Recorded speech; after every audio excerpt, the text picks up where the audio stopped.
All right, here we go in 3. It's the beginning of another week here at SDH. What we like to do is kind of take a tour and look at some of the stories that we didn't have time to devote to for one reason or another, and stories that we think that you ought to keep an eye on for the foreseeable future. So this week on the back page, we go to Canada, we go to Chicago, we go to San Diego, we go to Italy, we go to France via crypto, we go to England, and all points in between. We also spend some time in the Open Cup. Welcome to the back page.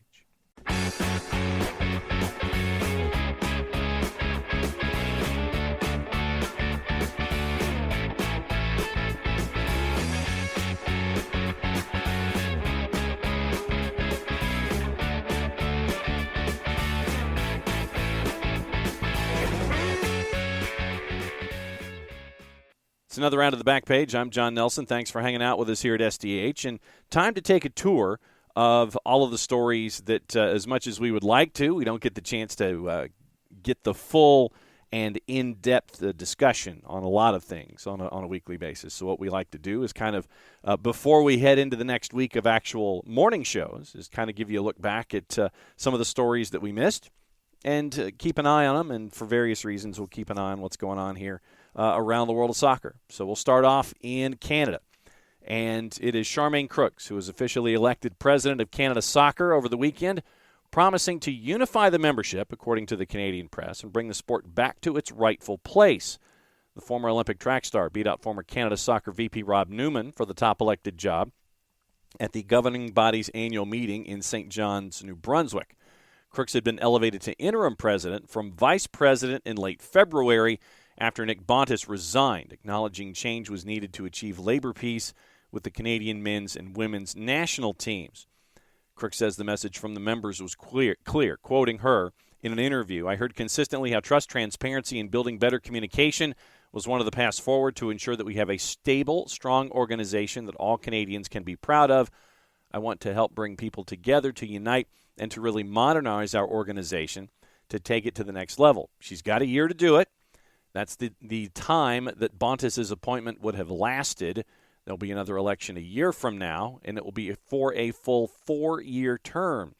Membership also agreed that in the future being a board member is not a requirement for running for president. She's going to have to win over the players, who urged provincial federation leaders prior to the meeting to vote for change. Canada's sport minister, Pascal Saint-Onge, has said the federal government looking at the tools it can use to investigate Canada Soccer, including the potential for an audit of the organization's finances this Thursday. She's expected to appear, meaning Crooks, on Parliament Hill before the Standing Committee on Canadian Heritage. Canada Soccer's annual meeting runs through Sunday. And Project 8, the group putting together a domestic women's league, that was officially sanctioned as well. So let's get into Charmaine Crooks a little bit and the troubles that Canada Soccer currently have. And this was a conversation that Andrew Chang of CBC News had in his show about that with Signa Butler of CBC when Crooks was named in the interim. Here's a part of that conversation. In a way, it's sort of an obvious choice, right? Because Charmaine Crooks, the VP of the board of directors, put into this job. What do you make of that as a solution to this problem? I mean, bylaws and practices, as you said, kind of move up the vice president into the president's role. But, yeah. I mean, anytime you have a 5-time Olympian as your president, as your acting president, somebody who's sat on boards before, whether it's the Canadian Olympic Committee or the International Olympic Committee, I think, that's a good thing. Not to mention the fact that she's the first woman to hold that position and the first person of color to hold that position. So it's a different voice at the table, whether or not she's been part of the board before. And I say that. Well, yeah, because I was going to ask about this, whether people would perceive her as being part of the problem, like whether they would want the whole board of directors flushed out. So I think ultimately, yes. I'll just put that out there. I think she's a credible person, but she's been part of this board for a number of years now. And this board, I think overall, as the men's and the women's team have been saying, they have a problem with the leadership, right? Whether it's at the top of Canada Soccer and whether it's on the board of governors. Mm-hmm. So that's, I think even if she decides to run again, I think what they need, because trust has been eroding not just for the last couple of years, but for decades, is somebody that has a fresh perspective, From a sports angle, from a sports lens, it's come to a point that they need to solve this and solve it quickly. There's 5 months until the Women's World Cup. Right. 5 months. So let me ask you this. Do we know enough about the state of the problem or even the state of finances for Canada Soccer to know like whether this is an easily solvable problem, right? Like given the demands of the players, given the requirement to, try to fund all of the programs adequately so that they're set up to succeed, but at the same time as Canada Soccer has its hands tied, in a manner of speaking, with this whole Canada Soccer business sponsorship deal.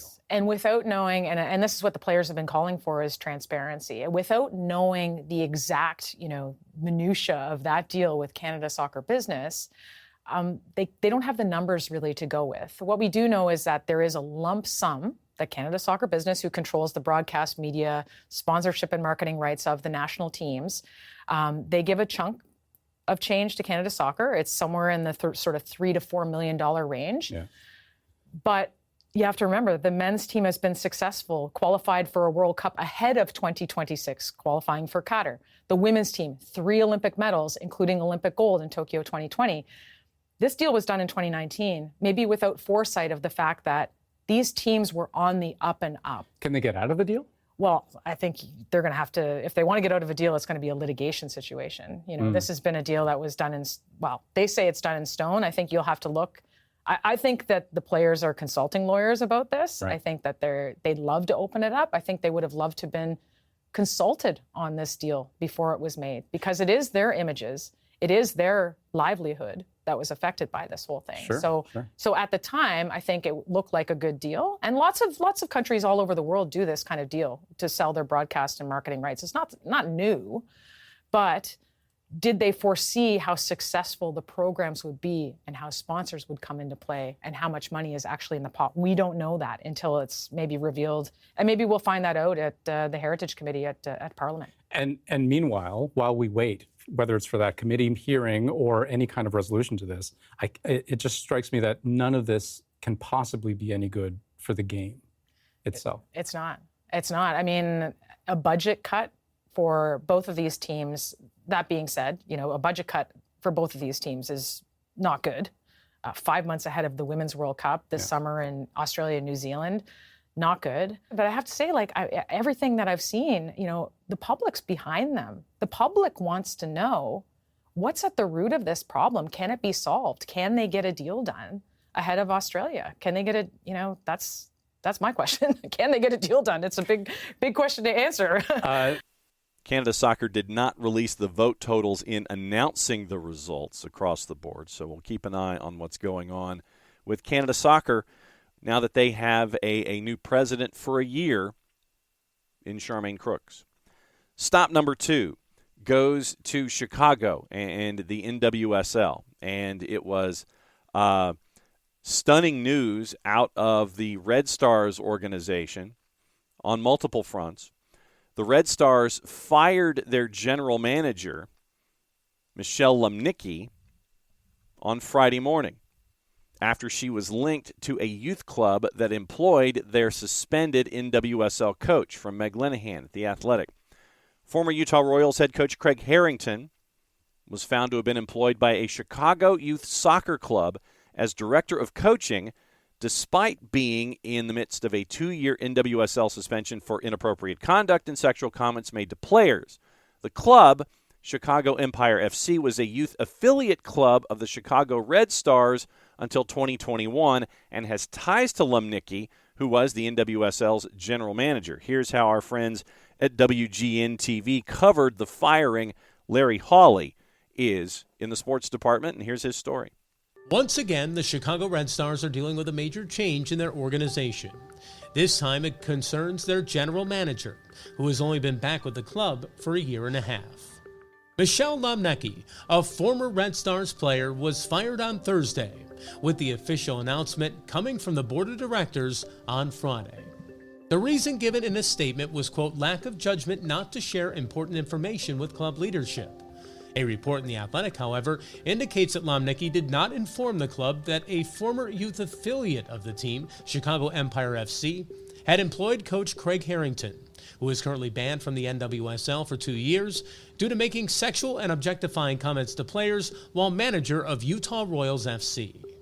Lomnicki's firing is just another in a host of changes to the club over the last 2 years after abuse claims against former manager Rory Dames were revealed.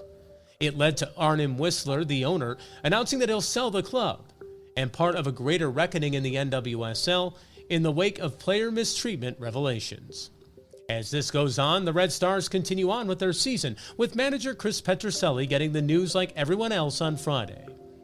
Here's how he says he'll deal with this change, just as he has with a multitude of others since he took over in the winter of 2022, when it concerns his players. The communication is really important. Communicating with, the leadership group first, and being open to listening, and empathetic, and giving the team time to process, giving the team time to ask questions.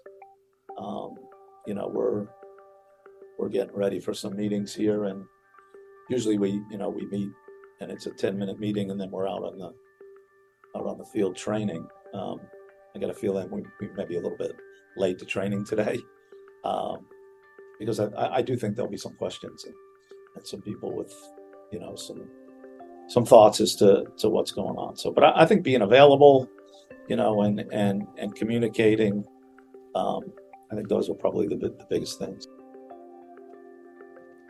Red Stars are home Sunday against New York, New Jersey, Gotham FC at SeatGeek Stadium at 5 p.m. They are 1-3-1 on the young season. Larry Hawley, WGN News Now. Red Stars Board of Managers issued a statement which announced the termination of Lomnicki after, quote, learning about a lapse in judgment to not share important information with the club leadership. According to Linehan's story, according to Red Star source briefed on the matter, obviously not authorized to speak publicly, the Red Stars were unaware of Harrington's role with Empire FC until contacted by the NWSL's legal team and felt the trust had been broken. With Lomnicki, quote, the board determined that it's in the best interest of the players, staff, and organization to part ways at this time. Harrington's relationship with Chicago Empire FC extends back to 2019 and the 2019 NWSL season. The youth club had announced it had become the first ever youth affiliate club of the Red Stars in April of that year, and an announcement which has now been deleted from the website, according to Linehan. Red Stars had ties to the club via Lomnicki and her husband Wes, who is Empire FC's sporting director. Michelle Lomnicki was listed as a female technical and performance consultant for Empire FC until early May. On Thursday, Lomnicki provided a statement to The Athletic concerning her role. Quote, I've ceased all youth contracting or club coaching as of January 2023 when I was hired as the Red Stars general manager. My performance consultant role with Chicago Empire involved being a reference for girls in the club as they dealt with items such as competitive anxiety or college recruiting. I had no role in any hiring decisions for the club, end quote. Harrington's conduct, Linehan continues, as both an assistant coach and a head coach, was reviewed as part of the joint investigation by the NWSL and the NWSLPA, and it found that Harrington, quote, blurred professional boundaries with players, end quote. In one section of that report, the joint investigative team cites two reports from two players concerning Harrington. The players said that, quote, he, while intoxicated, made comments about cheating on his wife and comments about players' appearances, end quote.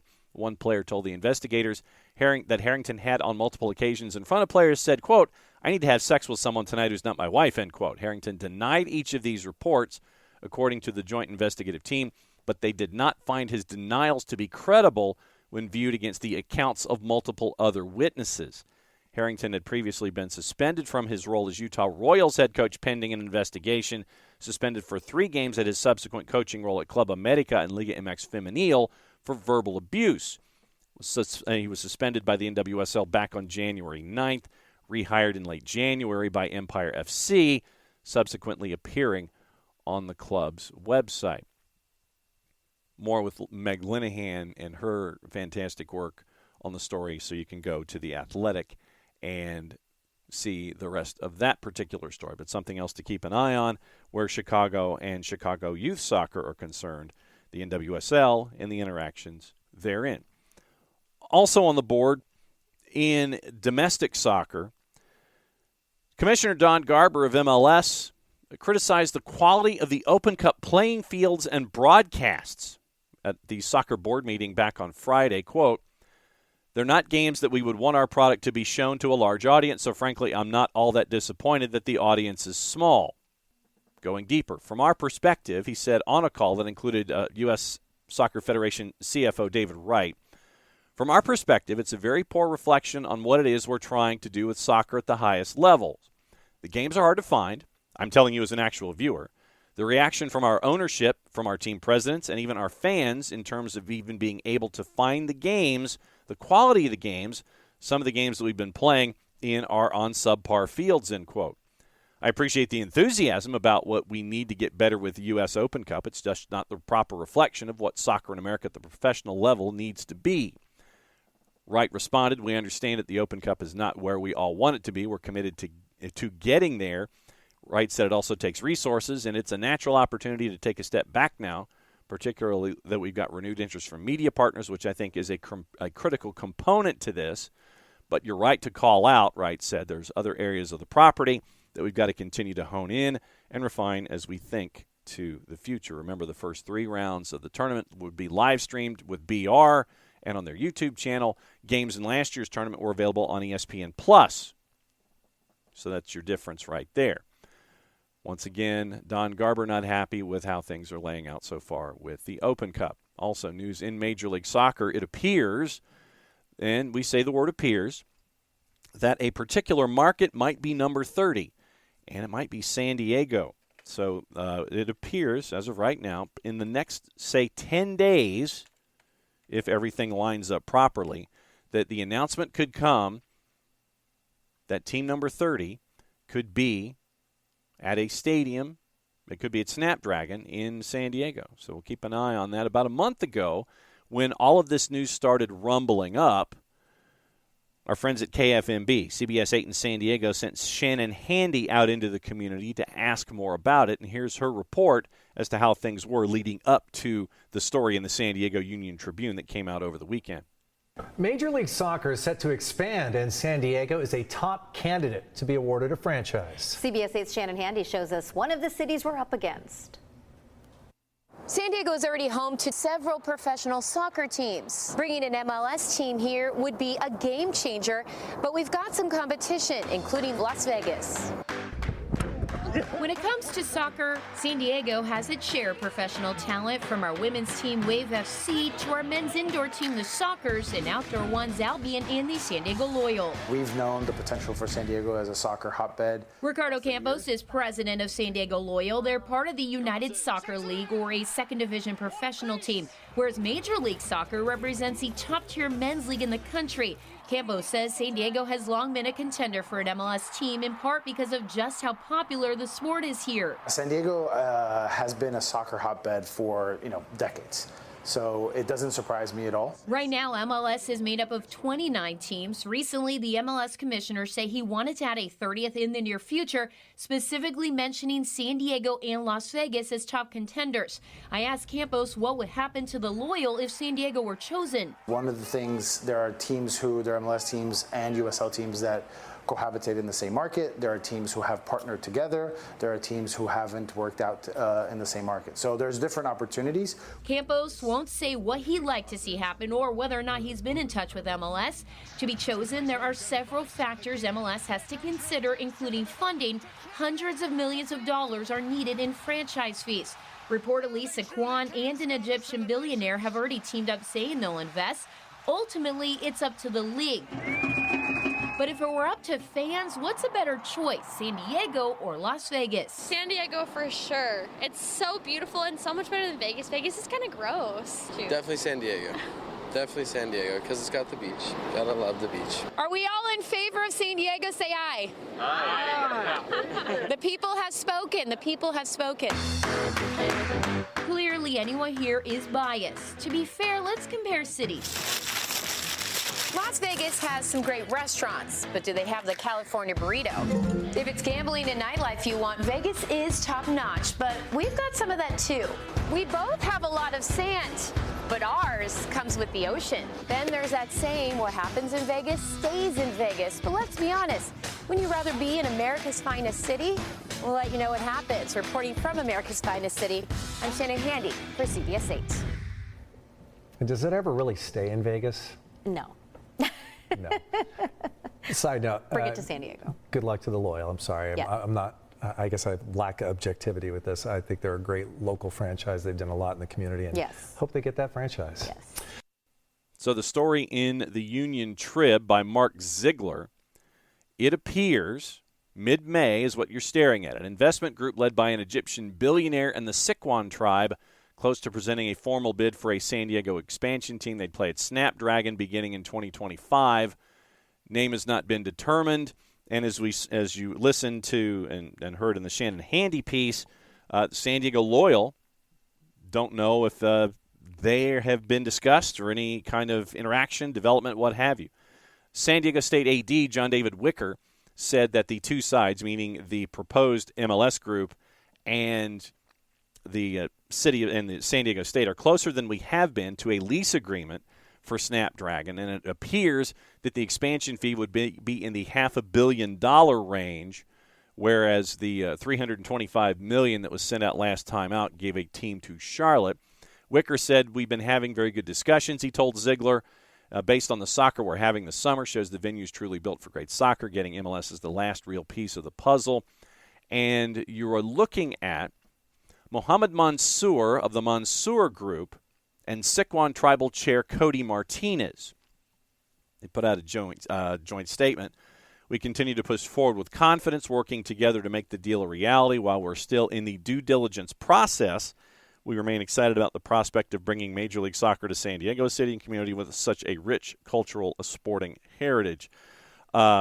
Private target announcement date for expansion believed to be May the 18th at Snapdragon or at the U.S. Grand Hotel downtown that the Sikwan tribe owns.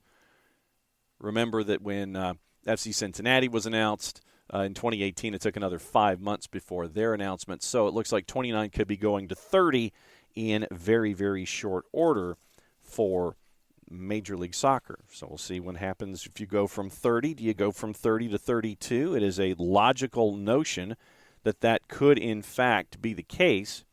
But we'll see what happens there when it comes to the future of Major League Soccer. And it looks like team number 30 could be in the San Diego area.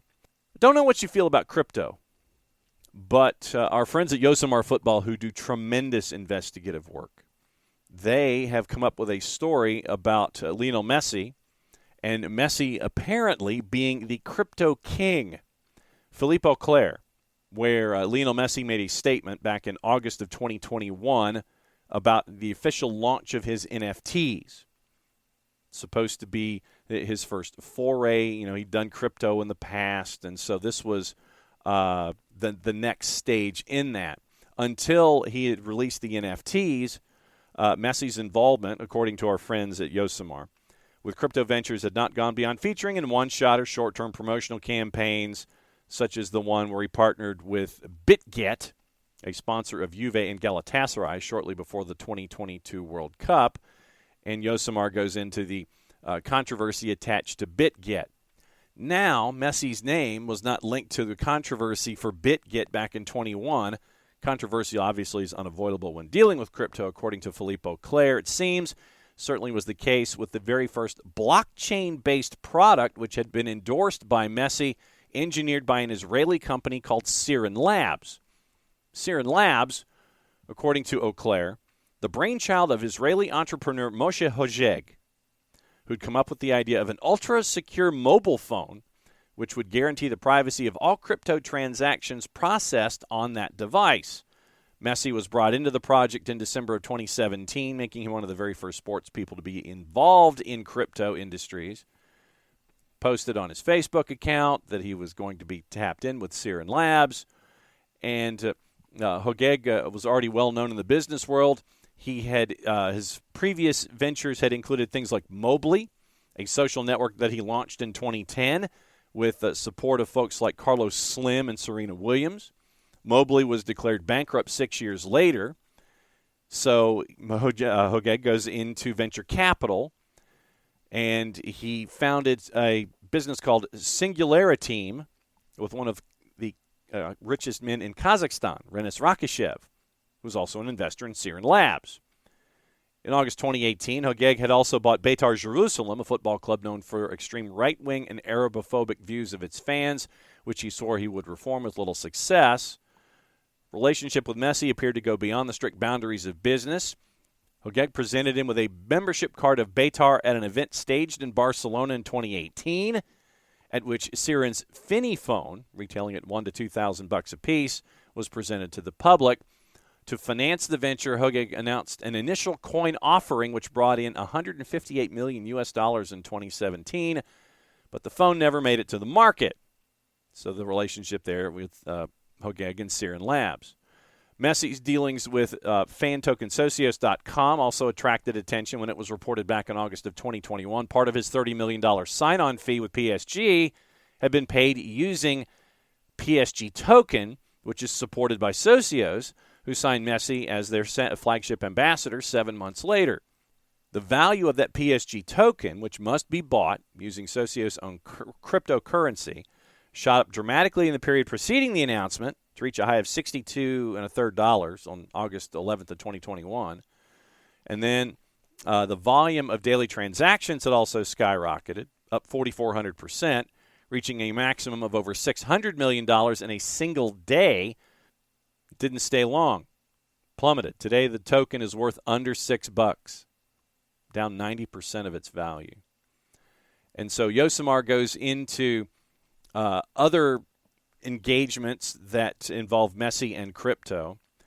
Apparently, Messi was engaged with something called Leafty, a decentralized cryptocurrency with a difference, is how they promote themselves. A unique selling point was unusual as to, quote from a statement published a little under a year ago, Auclair has them saying, unlike typical crypto tokens that often serve no purpose other than fueling speculative investor behavior, Leafty is on a mission to help protect the environment. The big idea was that Leafty would set aside 9% of all their transaction fees, shared among things like the Rainforest Alliance, Nature Conservancy, and Team Seas. No donations have been made currently. So, and there's more and more and more. The Messiverse, collection of NFTs created by Boss Logic. Once again, go to our friends at Yosemar Football, JOSIMAR football.com, and learn more about Lionel Messi and his involvement in cryptocurrency, which is something that is interesting on its surface. Frankly, you wouldn't have me investing in cryptocurrency under any circumstance whatsoever, but that is just me. Into England now. And news involving TV deals in the EFL Championship. First and foremost, Vincent Kompany has signed a new 5-year contract at Burnley, so he is going to be with them as they ascend into the Premier League once again. We'll see what happens there. There is now a new TV deal that is on the table, and it goes through a lot of the divisions, and it is double the old TV deal with Sky. And it is now a 5-year deal with over 1,000 matches that will now be on the table through the year 28-29, a minimum 328 championship matches, 248 League One, same with League Two, all 15 playoff matches, all 93 Carabao Cup matches, and all 127 EFL Trophy matches. 1,000 matches, and it looks like it's guaranteed payments of £900 million, £40 million in marketing benefits. So 1,059 matches now between next season and 2028-29. 50% increase on the value of the rights agreement. Provide more support provided through on-air and digital support through Sky to promote competitions, clubs, and community initiatives. We mentioned the number of matches that are attached. Each league weekend fixture round will see 10 live EFL fixture matches shown on from Sky Bet Championship, League One, and League Two.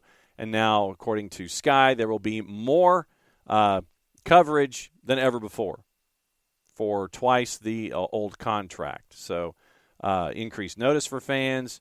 The 3 o'clock window, new deal allows for Article 48, the blocked broadcast period between 2:45 and 5:15. That 3 o'clock, 10 o'clock window that we're used to in the East Coast on Saturday afternoons sticks.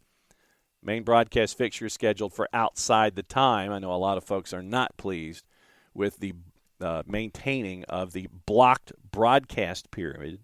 So, but once again, if you're a fan of the lower divisions in England and can get Sky or have folks that know how to get Sky, then they will be attached to finding out how to get all that stuff. So very, very cool news about the lower divisions, and hopefully it will end up. I think the old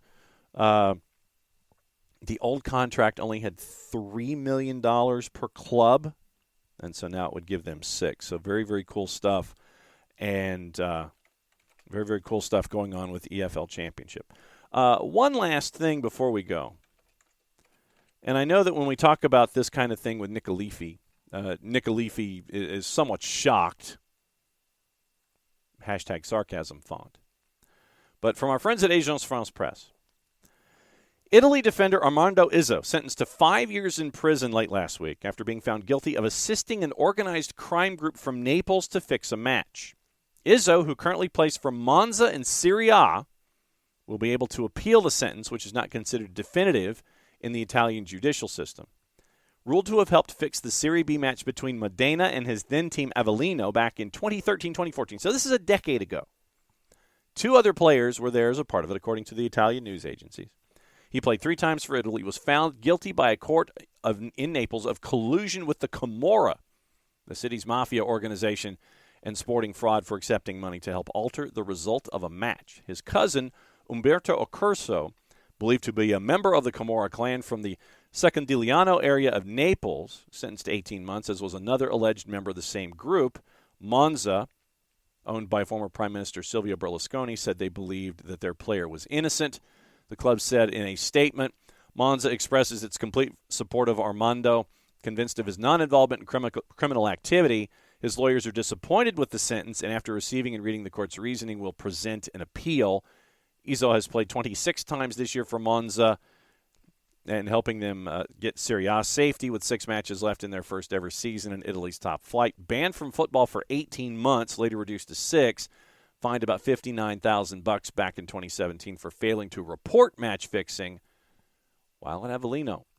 So that's just a couple of the stories that we came across this week that we'll keep an eye on going forward into the upcoming week. It'll be very, very busy. Once again, thanks for hanging out with us, as you always do when it comes to the world of soccer. That's another round of the back page here at SDH. And thanks to all of the folks that do quality journalism all week long.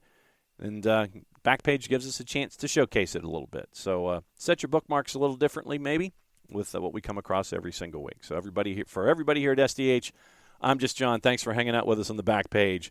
We'll see you next week.